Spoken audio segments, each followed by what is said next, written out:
My name is Matt Rice. I am 42 years old. I've got 6 kiddos. My wife and I have been married for just about 20 years. We're coming into our 20th year this next June, which is really exciting. And I've been in ministry, actually working in ministry for all 20 of those years. Wow. How old are your kids? My oldest is 16, and he works out with me here at BoomFit, which is a lot of fun.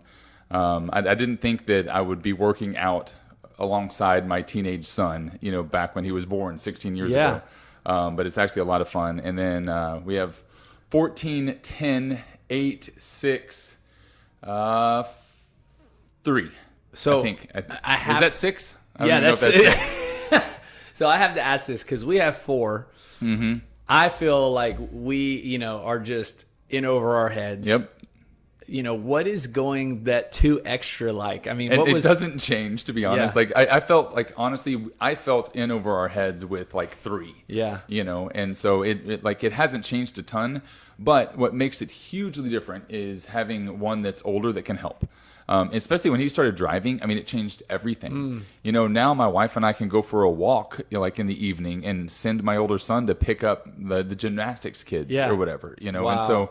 And once he got to the point where he was babysitting and stuff like that, I mean, that just changed everything. And do you view like that, that first 18 months, 2 years, because we're in it, my son's 20 months. Yep.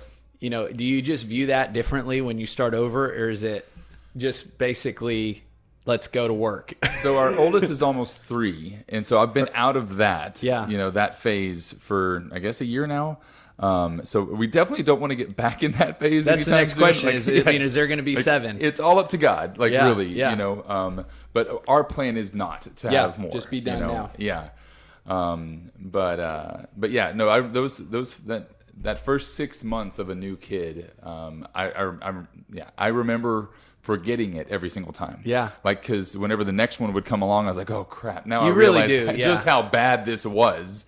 Yeah. No sleep for 6 months, or whatever. It's just, Well, your wife is a very strong woman. Yes, she is. To mother 6. What's the boy-girl breakdown? It's half and half. So we had 2 boys and then a girl, and then 2 boys and then 2 girls, and then a boy and a girl. Awesome. So, Okay, Matt, thanks for joining me. I know you're really busy. Yeah.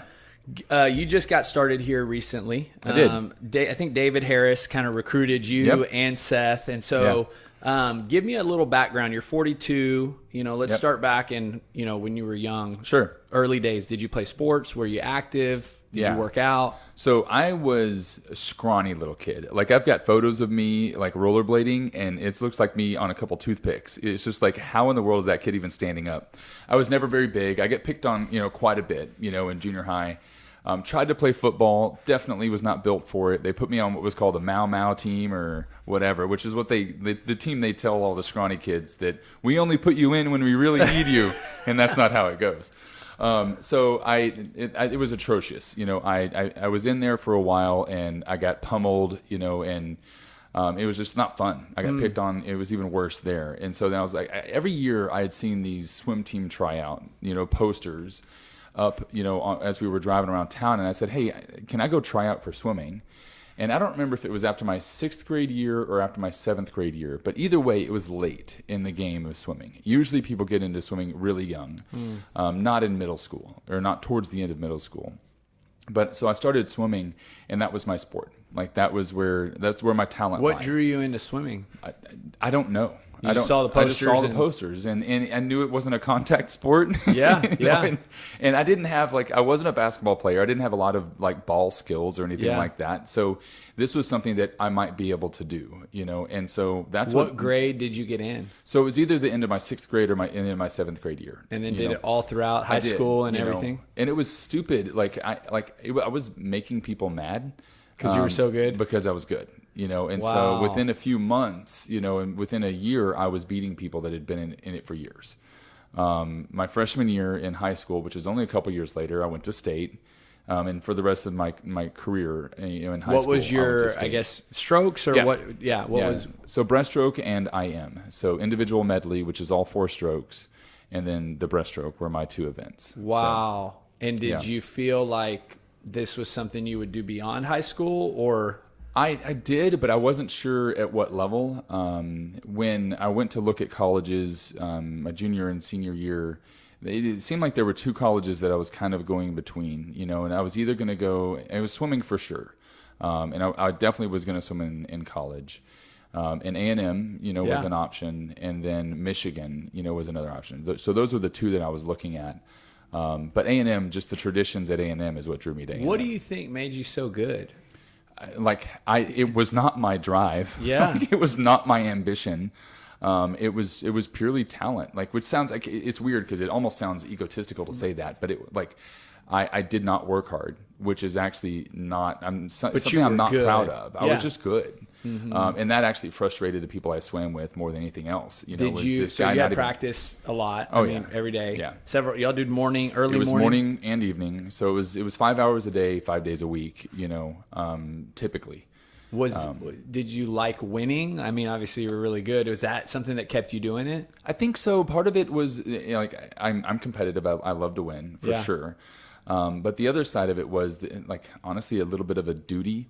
I had an obligation because of my talent to see this through. Yeah. That it would be a waste of talent, not to see where this goes. Yeah. And so that was a lot of the motivation. And I mean, yeah, it was always nice winning. Did your body change? Could you tell shoulders or? Oh, I mean, I definitely had the swimmer physique for sure. And after swimming through college, all through A&M, swimming at A&M.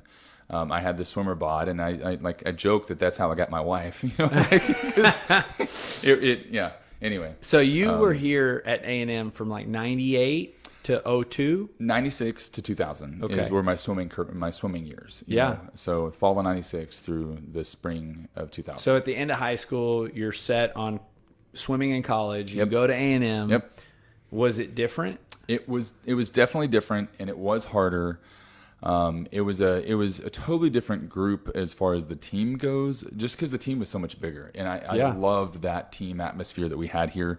Those guys, I mean, we're still really good friends, with each other. We're still on a text thread almost every week. We're texting back and forth. So the friendships I made there were amazing, but yeah, the athletic ability was it was amazing. That year. I broke school records here at A&M, and I actually almost made it to NCAA's, which was crazy in my freshman year. So that would be the finals, or how? Yeah. Okay. Yeah. So I'm not super familiar with. Yeah, swimming. I mean, I would say NCAA is in the swimming competition. That's equivalent to the national championship. Wow. Or whatever. So. I didn't make it there that year, and I actually didn't make it any other years. It's funny, how sports psychology, and you may know more about this than I do, but I was still screwing around. I still was not paying attention to what I was doing. As far as what I was working out, I was still partying and doing the college stuff while I was working out. So it was obviously not the best for my physical growth. That was going to be my next question: is did you work harder in college than you did in high school? My freshman year, no. But once I was oh, wait a second, I could swim at NC's, or I can compete at this level. Well, now I need to take it seriously. And so that's when I stopped all that stuff. And at the time I was relatively hardcore punk. And so I went straight edge, which I don't know if you know anything about Tell that me or what whatever, that is. but it's this no drinking, no smoking, no caffeine, subculture within the punk world. And so that was my way of focusing on my sport without necessarily making me a jock, in the punk world, if that makes any sense. Yeah. So Did it improve your swimming? No. Wow. Now, was I physically more capable? 100%.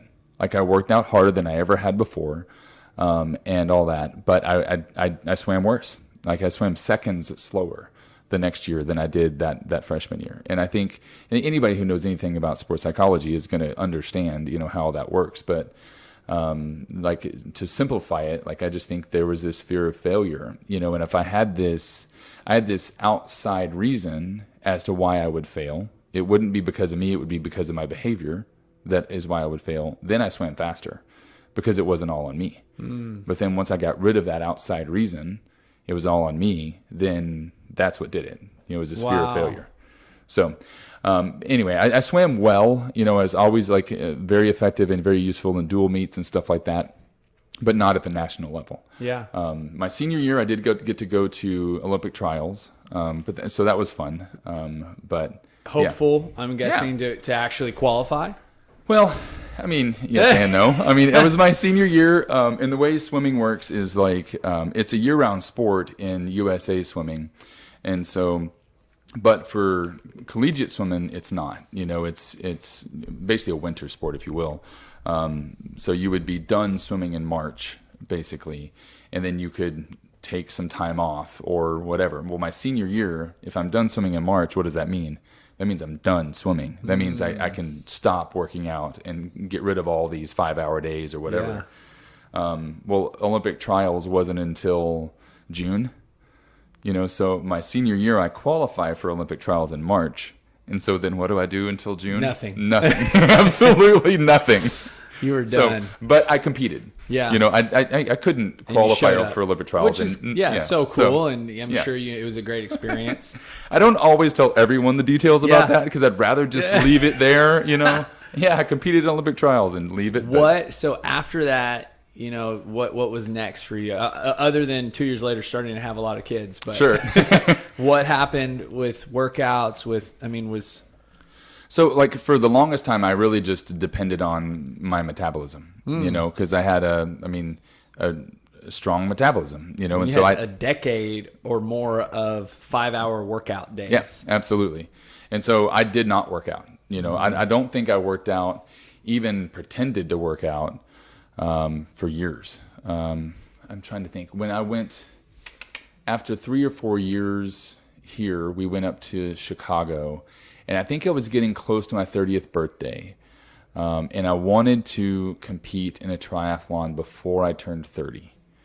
And so I started doing biking and running at that time. I don't think I was focused too much on the swimming because I knew that I could do it, without even trying. What was your weight at that time? I don't know. If I had to guess, I would guess, 180, 185. What was it your senior year of college? So my senior year in college was 185, but it was muscle. Okay. It was totally different. Yeah. So a totally different body makeup. But you didn't put on, other than, yes, your body redistributed some fat, muscle, but for the most part. I had a lot more fat than muscle. But visible? Like, could you tell? No, I don't think so. Not at that time. Did you do the triathlon? I don't think I did. I remember training, and then at some point my knee started hurting. Like I'm not a runner. I'm not made for running, especially for long distances. And so I think I trained for a while, and then got hurt in training, and then just gave up, just stopped. Okay. And then after that? After that, I probably didn't start exercising again until we got back here in Bryan College Station. And I don't remember if there were all the different motivations for it, but I did end up doing a few triathlons. I started off with a friend who wanted me to do the swimming leg and us do a relay or whatever. Yeah. And so I did that, and then after that, I was like, you know what, I'm going to try to do, actually do full, triathlons. And so I did a few, some like a couple sprints to start with. I think I only did one Olympic, but that was years ago. Yeah, and Olympic is, it's a really long, it's 1,500 meter swim, 25, most of them are 25-mile bike. Yep. And then 10K? Yeah. Something like that. Did you do well? Do you remember? I was always really annoyed because I don't feel like it's and as a swimmer, of course, I don't feel like it's equal because I would get out of the pool like ahead of everybody, by a bit, and these even people that are way younger than me, like age class wise, but then everyone would pass me on all the other two legs or whatever. But I was just like, I don't think I had the time actually to train as much as you need to train for the bike. Right. It's just ridiculous how much you have to train to do that well. And I did a few triathlons myself, and I remember, just because you can squat and just because your legs are strong does not mean you can go out and bike 25 or 50 miles. Yeah. And be competitive, because it's a completely different type of endurance and strength and movement. Well, and then to run after all that. Yes, I did. So in 2008, I did my first triathlon. And then I built up. I did a sprint, an Olympic, and then I did a half Ironman. Nice. And the worst feeling in the world was the bike. Yeah. I mean, it was in Austin, and it was so hilly, and it was so, like, the bike was so brutal. I could not wait to run. I was like, I just want to get off this bike. It was so awful. So what age were you when you did the triathlon, the first one? I really have no idea. It had to have been at least 5 or 6 years ago. Okay. So for a good early 30s decade, you weren't really doing much. Yeah. At all. Absolutely. Now, so for somebody, you worked out for a long time. You did. You put in hours. Was this kind of a break for you, or did you ever feel like, man, I need to do something? Like, I really feel like I need to move. I need to work out. I knew that I always felt better and slept better and had more energy when I was working out. And so I had the ideal that I wanted to work out. But I never had the motivation to get off my couch, and go actually do something. I would try, like, periodically. So after this, I tried to get together with friends, and we would go and swim together or whatever at the pool. And we'd get up at 5:30, go swim, and we'd do that for a period of time. But what would happen inevitably is one day he wouldn't show up. The next day I wouldn't show up because he didn't the day before. So then I've got a gimme, and then it ends up just petering out completely where neither one of us is going anymore. And so then I would get on another kick, I want to focus on, I forget exactly what it was, but it wasn't quite keto, but it's the other, the body, a whole lot of body weight workout, primal type stuff, So you were looking into these things. Now, for what reason? Because you wanted to get in shape? At this point, I did. I wanted to feel better. And I think the biggest motivation, honestly, was my metabolism was starting to slow down. I think, because I was starting to get close to 200 pounds. Mid-30s, late 30s? This is late 30s. Late 30s. And so the scale starts getting close to 200, and I'm like, I've never been 200 pounds. Like, my dad was always someone who was over 200. He's actually gotten down to my weight now, which is crazy. But once I saw that scale start to get to 200, I was like, I cannot be 200 pounds. Like, I can't do that. It's not for my body type. It's not meant for whatever. And so that was some of the motivation behind all that. Was there a day, a moment, anything you remember that just kind of like it clicked and you just said, you know what, I need to do something, or I need to change my eating habits? No, I wish it. In none of that. The thing is at that point, none of this stuck. Like, nothing actually stayed. So I would say, okay, I need to start exercising. I would get a group of friends together. We would do running, push-ups, pull-ups, all this stuff together, sprints or whatever. And then, again, the next day someone wouldn't show up, or the next week, it'd be okay for a week or two, maybe a month. And then it would peter out. Knowing what you know now, that I believe that you're very consistent. I believe you have something that's sticking. What was missing at that time? So what made it stick was joining a gym. And this is not an advertisement for any gym, right. But for me, having swam for as long as I did, I had to have a coach. I was just conditioned, to need a coach and to have teammates. People that were alongside me and someone telling me what to do. And so I think that's the biggest reason for me why that model worked. And I don't think a general gym membership would have worked. I'd never actually ever tried one. But just knowing my personality and what hadn't worked in the past, I don't think there's any way that would have worked for me. At what point, because I know you guys were doing something before this, so at what point did you plug into something like that you started seeing noticeable changes in your body and your habits?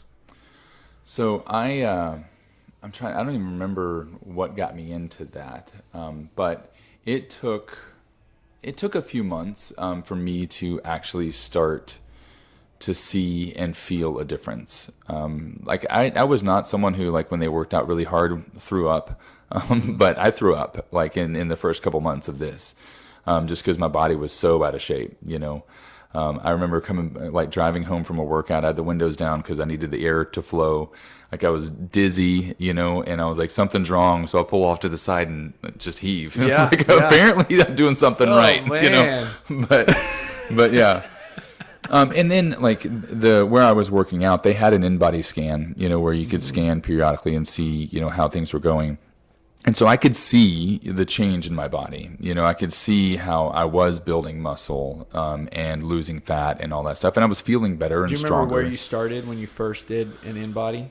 Like weight and all that stuff? Yeah. I have it like at home, but I don't remember. But I remember you were doing one the other day. Do you know where you are now? Okay. No, my memory is awful. That's why I have to keep those things. Have you felt different?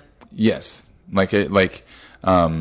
So from the beginning to where I was before I came here, I definitely felt different, felt stronger. I could play with my kids longer, pick up my kids, throw my kids longer. We have a pool and do stuff with them more in the pool than I had in the past. And it wasn't as much of a burden to carry them upstairs to go to bed, little small things. But as a dad, that those kinds of things matter. And so we're about the same age, and so I want to understand, right? Because I have kids too. And I think it's helpful for people who are listening that maybe are feeling like you were feeling before, but now you're more fit. You also know what being fit and active and just the normal everyday things you take for granted when you are that way. Because the thought of me, not saying this proud or arrogantly, but I'll chase them all the time. I'll run around, I'll throw them around. If anything, I want to challenge them to try to keep up with me. Yep. But for you, what were your thoughts? Were you ever how am I so out of shape, or how can I not do this? Ever so often, maybe almost every night, going upstairs to go to bed, and I'm as I get up the stairs, I'm winded. This is not good. All I did was walk up the stairs on my own body weight. I wasn't carrying anybody or anything like that. You're not overweight, really. No, I wasn't. Absolutely. And so, and then again, looking back, to the kind of shape I was in when I was young, it was you have the capability, to do this, get off your butt and do it. And I don't think I realized before I started just how, I don't know, how much of an impact it would have on all the different areas of my life, and just, and some of it may just even be confidence. I'm a lot more confident in myself now than I was when I started doing all this. How is it now working out with your son? It's it's a lot of fun, and sometimes it's frustrating, but it's also a lot of fun because I know how capable he is. I know what he can do, but I don't want to be the dad that always pushes him, or always I don't know, unreasonably challenges my son.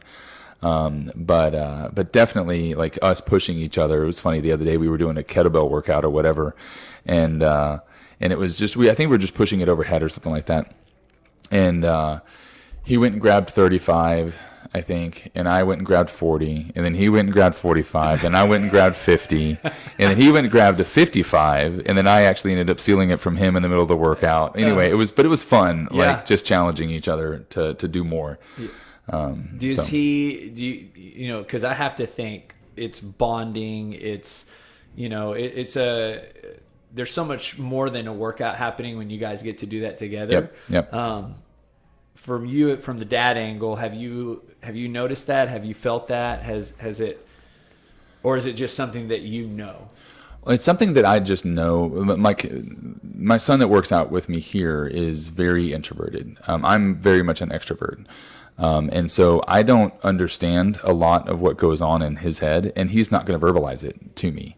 I just know that there's a difference, and our relationship has grown, in that way. And some of it is, I don't know. Sometimes I feel proud of the stuff I do in front of him, and he gets to see, oh man, my dad can do that, or my dad did that much more than I did. And maybe this is me in my own head saying what I think he might be thinking. So. I think that's really cool, for you to have a 16-year-old son. And you're in here working out. I've always felt like dads that work out. This Saturday, we're having an in-house competition. Mm-hmm. And Matt Jennings is working out with his son, Tyler, who's a freshman or sophomore at A&M. Uh-huh. And, they're partners for the event, But I think, Matt, man, I've seen him over the last 4 years. We recorded a podcast, actually, about a year ago. He now does handstand push-ups, pull-ups, all these things that, it's so. But I think for his son, because Tyler was 13. This was a long time ago when he started coming to our gym. Uh-huh. So I got to think that your son, even though he might not express it, feels that way. I'm working out in my garage sometimes because of COVID, kind we had to. And Yep. my boys are young, but I mean, even my 3-year-old will like say things like, "You work out hard, Dad," you know, and I'm proud of that, you know, just because they see it. Yeah. So for you transitioning to CrossFit, I mean, this was your first time to do it. Yep. What did you think CrossFit was, or what did you think it would be like before? And then how has that been either affirmed, or how has that actually been challenged? Sure. I don't know how much of a thought I had about it coming in. I think I'd assumed that it was going to be too hard for me, or that I wasn't going to be able to do any of it or whatever. And the other thought was that it, for better or for worse, the thought was that there was just going to be a whole bunch of meatheads here, like grunting and growling and that kind of thing. Just way too much testosterone. I'm a guy's guy as much as the next guy, you know, but when it gets fake and too much like that, it's definitely not an environment I want to put myself in. But I'd known other people like priests, you know, that I'm friends with who have been in CrossFit before. And I was like, it can't be like that, you know? And so when I got here, it was absolutely not like that, you know? And so it's been awesome, you know, to be a part of it. What have you liked about the actual workouts?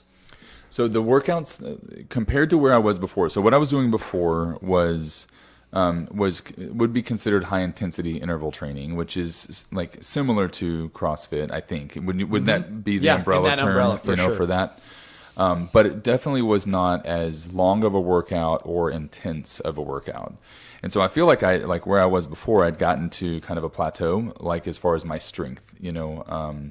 But this, the workouts here have definitely made me stronger. I know that there is a significant difference in just the 2 months I've been here, right? End of August to now, it's just been 2 months. So there's been a significant difference just in the 2 months I've been here. And so, the workouts are definitely harder, and it's making me stronger. What I think CrossFit does really well, and this is what drew me in 12 years ago. Mm-hmm. Prior to CrossFit, I was doing your typical gym workout, right? Mm-hmm. Back and bis, chest and tris, you know, every variation of that, leg day once a week. What I think CrossFit does, it basically has set this standard of fitness really high, mm-hmm. and it really does not allow you to not walk towards that standard. In other words, sometimes in normal high intensity programs or things that are not CrossFit typically avoid that because they don't want the person to feel defeated. So they avoid increasing the weight, or they avoid the strength training because they think that person just wants to burn calories. Or they avoid, for example, a handstand. Now, we don't force people to do a handstand, but we could have you do a pike push up, right, with your feet on a box. And CrossFit has taught us as trainers the progressions from the very beginner all the way to the highest person who can walk on their hands, you know? And that for me is attractive because I am always challenged. I never feel like, not to say that even in high intensity, I mean, it's hard and those are good workouts, but there's always this desire that man, I can't do that yet. And I want to work towards it, you know? And there's so much in gymnastics and weightlifting and, what they call monostructural, which is cardio, that we can get pushed in. So, well, and that's the thing that makes it hard for someone like me is I'm glad that I had the base that I had before I started CrossFit. Because if I hadn't been in the other program for as long as I was, I would have hurt myself. Just because I know how much I would have pushed myself. Because the desire to get to those levels is there. I think everybody wants to, whatever the prescribed weight is, I want to do that. Yeah. And even if you can't do it yet, and you shouldn't do it yet, maybe. Well, and I tell, I've been doing it 12 years and I tell people, this is you have to play the long game. Yeah. It's not about doing X in 6 months or 1 year. In these days, people, I feel like they progress so much faster than when I started. It took me about 3 years to get a handstand push-up. Mm-hmm. It took me a long time to get double unders. Yep. Now people just get the muscle-ups. Took me 4 years. You know, I mean, it's just a long time. And that makes me happy to hear that, because I'm nowhere near any of that stuff. And it's like, I mean, it's like anything, you know, the longer swimming, you know, so most people, it's fine tuning that over time. And that's, you know, that this is that way too. So let's talk about your eating habits. Did you change your eating habits when you started doing CrossFit, or had you already kind of gotten into the good rhythm?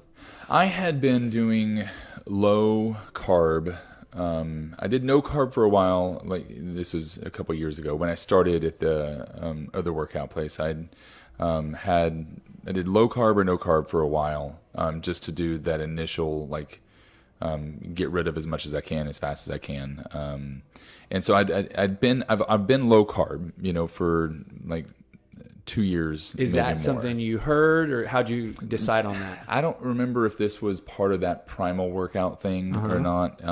But it was this slow carb, like low carb mentality of, like, if you're eating more than 300 carbs a day, you're in weight gain mode. You know, if you're eating, you know, around 100 carbs a day, you'll maintain. You know, if you're less than 50, you're going to be losing. You know, whatever. That was the mentality that was given. And so I've just had that thought process. Did it work for you? It had, yeah, you know, and it has. And what you're eating now, like, what do you typically do every day? So it's still like it's just meat and good fats, like, is really it, for the most part. Like today's lunch, I think I had meatballs and an avocado. You know, and that was it. So it's very low. It's probably less than 50 grams a day. Yeah. And do you feel like that gives you energy? Like, you feel good during workouts? Yeah. I feel like I've got plenty for what I need to do. I'd be interested. I may, like, now that you say that, I'd be interested to see what a normal diet with a balanced number of carbs, so how I would feel in workout. And I do think every body is different, right? Yeah. There's certain things that work for some people and certain things that, you know, and that's the cool thing. And I think you have your whole life to have that food relationship with yourself, and especially if you like to do fitness, to explore what best fuels your body. You know, and every person, due to activity level, I mean, I promise you, all that working out you did early in your life affected your metabolism. It affected, you know, the way your body wants to be fueled. And, you know, somebody compared to somebody who had, you know, 15 years of being sedentary, then started to work out.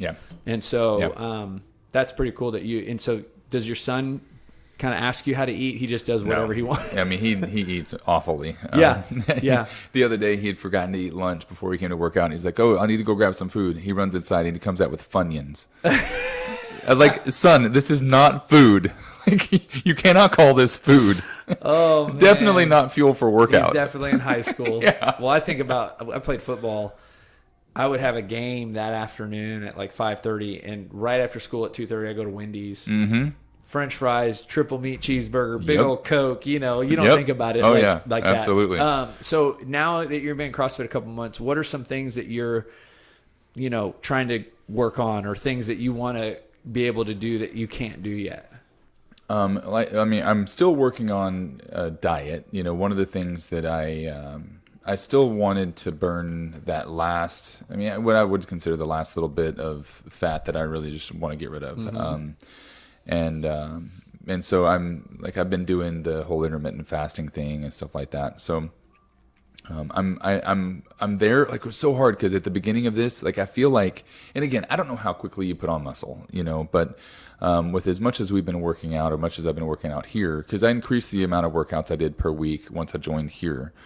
And so I feel like I gained weight when I started here, and I was like, what is going on? And it's like, okay, maybe you're gaining weight because you're getting muscle, you know? And so now I'm starting to lose it again, but not lose the muscle, if that makes sense. I'm starting to lose weight again, you know? So that's like one of my focuses is maintain nutrition and stuff like that. Like some of the, like, just simple things, being able to do the pull-ups without a band, you know, I want to be able to do that, you know, one of these days. So that's probably one of the things that I think I would feel more accomplished in, you know, than anything else, is that. How sore were you when you first started? Oh, I still am sore. Like right today, like on Friday we did 75 pull-ups or whatever, and I did them with the band, but like everything about my back and my lats are killing me, So it's still something that's relatively perpetual. Yeah. At the beginning it was really rough. Are you coming 5 days a week right now? I am. Yeah. Okay, that's great. And just speaking into the other part of the fat. So, this is not by any means a astronomical theory, but I believe that when we eat perfect, we lose fat. And when we mess up, we don't. Yep. And I think the thing that makes us stop on the track that we're going on is the Sunday afternoon, tacos or queso or the Thursday night ice cream that we shouldn't have done. And so it's especially intermittent fasting. It just does so much damage to that process when we go outside. It's not a very forgivable, error. Yeah. And at some point, this is what I ask myself. Okay, at what percentage do I want to play this game? Yeah. So 100% is how you and I and every other person would be 5% body fat. Yeah. I'm personally, I've kind of, and there's no way to grade this, and I haven't created an Excel spreadsheet, but I feel like I'm a 92%er. Okay. In other words, I'm willing to play this game at 92%. My 8% error is I'm an overeater. Yep. So we might grill steaks. I could probably eat 2 to 2.5 pounds, right? Because I'll eat some while I'm cooking, then while I'm cutting, then mine, and I'll get seconds because there's more. I could finish my kid's plate because that's what I do. But it's just meat, right? Oh, I won't even touch, we had C&J's yesterday for lunch. I didn't touch the mac and cheese. I'm just very disciplined in that way. But when it comes to the things that I like that are healthy, I'm overeater. So that's where that 8%. And then, cashews. And that's, I think, where everybody kind of messes up is to get down, to be on that consecutive loss, you have to play above 90%. Yeah. And that's the only way to lose fat. Well, and we tend to fool ourselves into thinking that we actually did play 90%. Yes! It's like, wait a second. I totally did 90%. Wait, no, you didn't. That's right. And, and that's where I think you approach this from a long game. We're working out. We're positive changes in your diet over the last 5 years, right? Huge changes.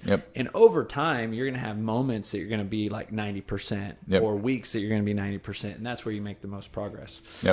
So last question I ask everybody on the podcast. It's Building Better People is the name of the podcast. That's the reason that I do the podcast, but more importantly, the reason that I show up at this gym, the reason I pour so much into creating an environment for people to show up, work out with their kids or, by themselves is because I believe when you work out, you're becoming a better version of you. So my question for you is, over your life, how have you seen that to be true? Like, what are some of the actual ways that you believe you're becoming a better version of yourself because you're committed to living a healthy life? So just on the healthy life side? Or fitness, working out, eating healthy. Yeah, I think as a Christian, knowing that we are temples of the Holy Spirit, that's been the part that I think has been convicting to me more than anything else. Is I have not been treating this temple well, either by what I've been consuming or how much exercise I've been doing.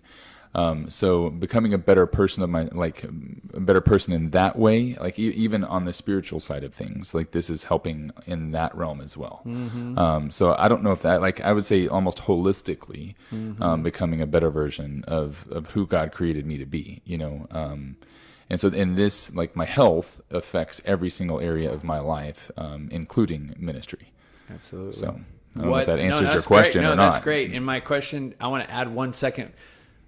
What specifically have you seen in your spiritual life positively be impacted by what you've done the last couple of years? Like the discipline. So your prayer life requires discipline, to actually take the time every day to sit, in God's presence and just talk with him. That requires discipline, daily discipline. And so having this be a daily discipline, if for no other reason, guilts me into like if I can go and work out for 30 minutes a day or an hour a day, why am I not spending at least that much time with God, like each day, and so that's just like, that's one aspect of it. But then it's also, like, because I have a routine or because I have this discipline on this side of things, it actually helps me in discipline in other areas of my life.